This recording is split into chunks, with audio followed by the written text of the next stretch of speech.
if you have kids, pay attention to what I'm saying. The generation that these kids are growing up in, with all the computers and the social media and the iPads, it's so easy for us just to hand them an iPad and say, go ahead and essentially just let it babysit themselves.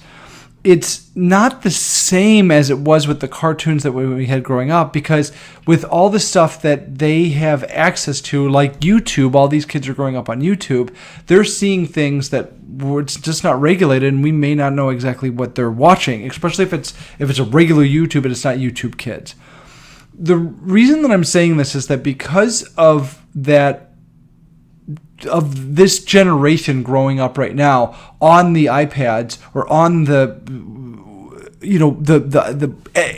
buried in their phones or their tablets, they're going to naturally grow up and they're going to be essentially numb and lacking a lot of the things that we were taught growing up, like eye contact or a firm handshake, or the way that we're opening ourselves and not crossing our and blocking off our body language to them. The more that you get your kids off the iPads, the more that you don't get them a phone right away, the more that you make sure that they know the social cues like please and thank yous and my pleasures and have a nice day, the more when they get to high school or even grammar school, whatever it is, the more likely they are to be way ahead of the pack. And when they get into adultism,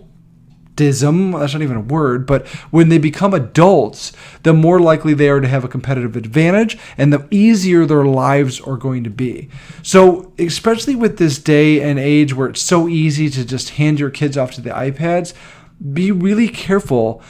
to make sure that that's not the only thing that they know, because when they get older, they're not going to know how to communicate and they're going to suffer in life, where if they pick up on all those things that we learned growing up, again, like firm handshakes and making sure that we have eye contact, that they're going to be so far and above the rest of the pack that you're doing them a gigantic favor.